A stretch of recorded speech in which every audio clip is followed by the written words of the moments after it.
ఓం నమో వెంకటేశాయ. General గా నేను జాతకాలు చెప్పేటప్పుడు దేశ కాలమాన పరిస్థితులను అని చెప్తా ఉంటా. ఆ దేశ కాలమాన పరిస్థితులను బట్టి కలియుగంలో జనాలు ఎక్కువగా ఫేస్ చేస్తున్నది, సమస్యల బారిన పడుతున్నది కారణం బలుపు. సో ఇవాళ మన హెడ్ లైన్స్ వచ్చి బలుపు, ఈగో. కొద్దిగా పెద్ద వీడియో పెడతాను, దయచేసి అందరూ చివరి వరకు చూడండి. సో దీన్ని బలుపు అంటే ఈగో. సో మనం గ్రహాలను తీసుకున్నాం. ఫస్ట్ బుధుడు ఏం చేస్తాడంటే బలుపుని ఇస్తాడు. చంద్రుడు ఏం చేస్తాడంటే చులకన భావాన్ని ఇస్తాడు. అంటే ఇతరులు అంటే చులకనగా మాట్లాడము, చులకనగా చూడడం అనేది చంద్రుడు ఇస్తాడు. కుజుడు ఏం చేస్తాడు అంటే కుళ్ళు, కుతంత్రాలు. అంటే ఒక వ్యక్తి బాగుపడుతుంటే చూసి ఓర్వలేనితనము, అలాగే కుతంత్రాలు అంటే వాళ్ళని ఎట్లా కిందికి దించాలా, కాళ్ళు పట్టుకుని లాగాలా అని చెప్పి ప్రయత్నం చేసేటువంటి కుతంత్రాలు.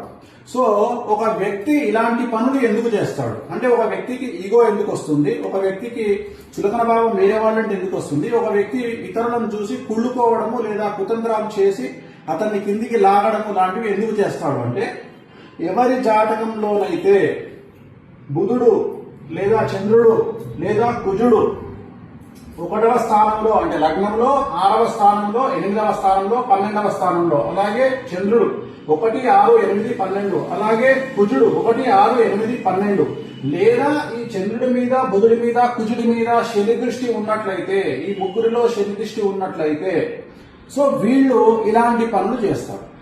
బేసిక్ గా ఇలాంటి పనులు ఎందుకు చేస్తారంటే ఈ చంద్రుడు, కుజుడు, బుధుడు అనేటువంటి వాళ్ళు నేను చెప్పినట్లుగా లగ్నంలో 6, 8, 12లో ఉండడం వల్ల ఇలాంటి పనులు చేస్తారు. అలాగే శని దృష్టి ఉండడం వల్ల కూడా ఇలాంటి పనులు చేస్తారు. సో మరి ఇలాంటి పనులు చేసినప్పుడు వాళ్లకు ఇవాళ మనం బాగానే ఉంటాం. అంటే ఉదాహరణ ఒక పదవిలో ఉన్న వ్యక్తి తను తోపు పనులు చేసినప్పుడు ఇప్పుడు ఎలాంటి వాళ్ళు ఇలాంటి బిహేవింగ్ చేస్తారు. ముందుగా రాజకీయంలో ఉండేవాళ్ళు పదవిలో ఉన్నప్పుడు వాళ్ళ బిహేవింగ్ అనేటువంటిది చాలా విచిత్రంగా ఉంటుంది. అలాగే డబ్బు, హోదా ఉన్న వాళ్ళు చాలా విచిత్రంగా బిహేవ్ చేస్తారు. ఉదాహరణ డబ్బు అనేటువంటిది రాజభోగం కిందికి వస్తుంది. రాజభోగం అంటే విపరీతమైన లగ్జరీస్, కార్లు, బిల్డింగులు, వ్యాపారాలు, ఇతరత్రా చాలా ఉన్న వాళ్ళను డబ్బు ఉన్న వాళ్ళను అంటారు. అలాగే హోదా ఉన్న వాళ్ళు, దీంట్లో బ్యూరోక్రాట్లు, ఐపీఎస్లు, ఐఏఎస్లు, ఎంఆర్ఓలు, ఆర్డీఓలు, జాయింట్ కలెక్టర్లు, లేదా ఇన్కమ్ ట్యాక్స్, సిబిఐ అలాంటి వాటిల్లో పనిచేసే వాళ్ళు, వీళ్ళందరూ కూడా దీని కిందికి వస్తారు. అంటే హోదా అంటారు దాన్ని. సో వీళ్ళు అలాగే సక్సెస్ ఉన్నటువంటి సెలబ్రిటీలు, అంటే సక్సెస్ ఉన్నటువంటి సెలబ్రిటీలు, సక్సెస్ ఉన్నా లేకపోయినా సెలబ్రిటీయే, కానీ సక్సెస్ ఉన్నప్పుడు విర్రవీగేటువంటి సెలబ్రిటీలు. అలాగే ఇప్పుడు ప్రజెంట్ తీసుకుంటే ఇన్స్టాగ్రామ్ లో, ఫేస్బుక్ లో, యూట్యూబ్ లో మమ్మల్ని జనాలు గుర్తిస్తున్నారు, మాతో సెల్ఫీ దిగుతున్నారు అని బిహేవ్ చేసేటువంటి సెలబ్రిటీలు. అలాగే పనిచేసే ప్రదేశము లేదా యజమాని లేదా సంస్థల వల్ల, అంటే ఒక ప్రదేశంలో పనిచేస్తున్నప్పుడు లేదా ఒక మినిస్టర్ దగ్గర పనిచేస్తున్నప్పుడు లేదా ఒక తోపు సెలబ్రిటీ దగ్గర పనిచేస్తున్నప్పుడు లేదా ఒక పెద్ద సంస్థలో, గుర్తింపు పొందే సంస్థలో పనిచేస్తున్నప్పుడు ఆ ఉద్యోగం చేయడం వల్ల వాళ్ళు ప్రదర్శించేటువంటిది ఇప్పుడు నేను పైన ప్రదర్శించే బలుపు కానీ, చులకన భావం కానీ, కుళ్ళు, కుతంత్రాలు కానీ అంటే ఎవరిని చూసుకొని అంటే వాళ్ళ యజమానిని చూసుకొని. సో దానివల్ల అలాగే ఇప్పుడు ఈ బిహేవింగ్ చేస్తారు, బాగానే ఉంది. కానీ బిహేవింగ్ తర్వాత ఏం జరుగుతుంది దాని గురించి మనం మాట్లాడుకుందాం. సో ఫస్ట్ రాజకీయ నాయకులంగా తీసుకున్నట్లయితే పదవి కోల్పోవడం. ఎప్పుడైతే పదవి కోల్పోయినాడో ఇమ్మీడియట్ గా శత్రువుల విజృంభణ. అంటే వీళ్ళ పదవి పోతే రాజకీయంగా ఏం జరుగుతుంది, వీళ్ళ శత్రువులు అభివృద్ధిలోకి వస్తారు. అంటే వీళ్ళ శత్రువులు పదవిలోకి వస్తారు. అప్పుడు ఏం చేస్తారు, ఈయన మీద దాడి చేయడం స్టార్ట్ చేస్తారు. అలాగే డబ్బు, హోదా. ఇప్పుడు ఉదాహరణ ఒక మంచి అడ్మినిస్ట్రేషన్ లో ఉన్నటువంటి ఒక ఐపీఎస్, ఐఏఎస్ ఎవరో ఒకళ్ళు తాను ఉన్నప్పుడు నిర్వహించేటువంటి పనులు, ఆ యొక్క ఈ గ్రహాల ప్రభావం చేత తను బిహేవింగ్ చేసిన దానికి తను వేరే గవర్నమెంట్ వచ్చినప్పుడు, తన శత్రువులు అధికారంలోకి వచ్చినప్పుడు వీళ్లను జైలుకు పంపించాలి అనే ప్రయత్నం జరుగుతుంది. ఇది రాజకీయ నాయకులకు ఉంటుంది, బ్యూరోక్రాట్స్ కు ఉంటుంది. ప్రజెంట్ మనం ట్రెండ్ చూస్తా ఉన్నాం. ఇప్పుడు భారతదేశంలో ఈ ట్రెండ్ చాలా ఎక్కువగా ఉంది.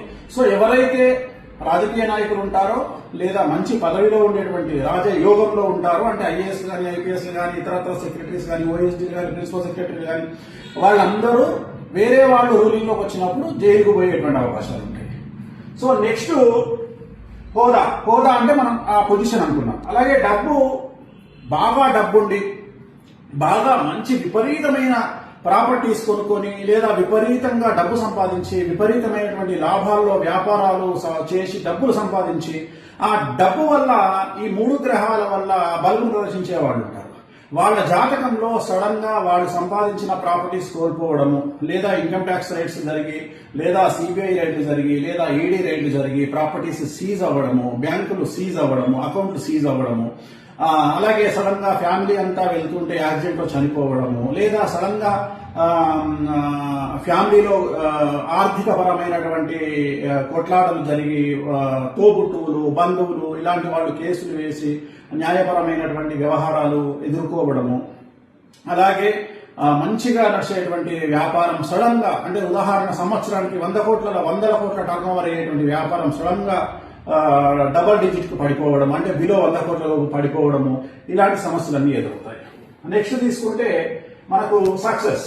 సో ఈ సక్సెస్ ఏంటి అంటే ఈ సెలబ్రిటీ స్టేటస్. ఈ సినిమా హిట్ ఉన్నప్పుడు ఒకలాగా బిహేవ్ చేస్తారు, సినిమా హిట్లు అయిపోయిన తర్వాత ఒకలాగా బిహేవ్ చేస్తారు. సినిమా హిట్లు అయిపోయినప్పుడు రెచ్చిపోతారు, సినిమా హిట్లు లేనప్పుడేమో డిప్రెషన్ లోకి వెళ్ళిపోతారు, రూమ్ లో నుండి బయటికి రారు. అలాగే నెక్స్ట్ సెలబ్రిటీ, ఇన్స్టాగ్రామ్ కానీ, యూట్యూబ్ కానీ, ఫేస్బుక్ కానీ, వీళ్ళకి ఏంటంటే సెల్ఫీలు ఇస్తే చాలు, సో రచ్చ. సో వీళ్ళలో ఎప్పుడు సడన్ గా వీళ్ళకున్న ఫేమ్ తగ్గిపోవడం, వీళ్ళ అకౌంట్ క్లోజ్ అవ్వడం, ఉదాహరణ ఇన్స్టాగ్రామ్ అకౌంట్ పోయింది, యూట్యూబ్ అకౌంట్ పోయింది, ఇలాంటి అకౌంట్ పోయినప్పుడు వీళ్ళు సమస్యల బారిన పడడం, అంటే వీళ్ళకు వచ్చే ఇన్కమ్ సోర్స్ తగ్గిపోతుంది. యూట్యూబ్ లో పెట్టే కంటెంట్ ఎప్పుడైతే పెట్టలేరో తగ్గిపోతుంది. అలాగే ఎక్కువగా సెలబ్రిటీలు బయటకు వచ్చినప్పుడు ఏమైందంటే మీడియా అటెన్షన్, జనాల అటెన్షన్ వాళ్ళ మీద ఉండి, వాళ్ళ మీద లేనిపోయినటువంటి ప్రాపగండా జరిగి, నెగిటివ్ ప్రాపగండా జరిగి, దాన్ని కొంతమంది ఎదుర్కొని తలెత్తుకొని ఫైట్ చేసి బయటకు వచ్చేవాళ్ళు ఉంటారు, కొంతమంది డిప్రెషన్ లోకి వెళ్ళేవాళ్ళు ఉంటారు. సో దానివల్ల డిప్రెషన్ లోకి వెళ్ళడము. నెక్స్ట్ పనిచేసే ప్రదేశాల వల్ల ఎక్కువగా బలుపును ప్రదర్శించడం, అంటే ఉదాహరణ ఒక దగ్గర పనిచేసే వ్యక్తి తన యజమాని చూసుకోనో, తన పదవిని చూసుకోనో, తన పలుకుబడిని చూసుకోనో రెచ్చిపోయి తీరా ఉద్యోగం నుండి యజమాని తీసేశాడు, లేదా తనే ఆ ఉద్యోగం నుండి బయటికి రావాల్సి వచ్చింది. సో ఉద్యోగం లేకపోతే తన పరిస్థితి ఏంటి? సో తను ఎవరెవరినైతే బాధించాడో వాళ్ళందరూ టార్గెట్ చేసే అవకాశం ఉంది. సో ఆ ఉద్యోగం లేకపోవడం వల్ల ఫైనాన్షియల్ ఇబ్బందులు ఎదుర్కొనే అవకాశం ఉంది, సమాజంలో 10 మంది దాడి చేసే అవకాశం ఉంది. సో ఇవన్నీ, ఈ సమస్యలన్నీ వీళ్ళు ఎందుకు బిహేవ్ చేస్తారో అనేది మనం చెప్పుకున్నాం. ఎప్పుడు వస్తాయి సమస్యలు అనేది మాట్లాడుకుందాం. సో మన జాతకం బాగున్నప్పుడు మనం బిహేవ్ చేస్తాం. ఉదాహరణ గురు మహర్దశ, శుక్ర మహర్దశ, రవి మహర్దశ, చంద్ర మహర్దశ, సో ఇవన్నిట్లలో యోగించినప్పుడు, కొన్నిసార్లు శని మహాదశ, ఇవన్నీ యోగించినప్పుడు మనము రెచ్చిపోతాం. అంటే ఉదాహరణ మనకు నెలకు 5 లక్షలు వస్తుంది కదా అని చెప్పేసి మనం ఏం చేస్తాము, 5 లక్షలకు సంబంధించిన ఇన్స్టాల్మెంట్లు అన్ని పెట్టుకుంటాం, కమిట్మెంట్లు. సడన్ గా మన ఉద్యోగం పోయింది. ఏంది పరిస్థితి? 5 లక్షల రూపాయలు రావడం ఆగిపోయింది. ఏంది పరిస్థితి? ఫైనాన్షియల్ గా మనం ఇన్స్టాల్మెంట్ కట్టలేము. మనం తీసుకున్నటువంటి వాటికి, ఉదాహరణ కారు, ఇల్లు, ఇతరత్ర అవన్నీ స్టక్ అయిపోతాయి. అలాగే మన దగ్గర 10 కోట్లు ఉంటే మనం 20 కోట్ల వ్యాపారం చేయడానికి ప్రయత్నం చేస్తాం. సో ఇవన్నీ. అలాగే మన దగ్గర 2 కోట్లు ఉంటే ఏదో ఇంట్రెస్ట్ వస్తుంది కదా అని ఎవరికో అప్పిస్తాం, సో వాడు ముంచేస్తాడు.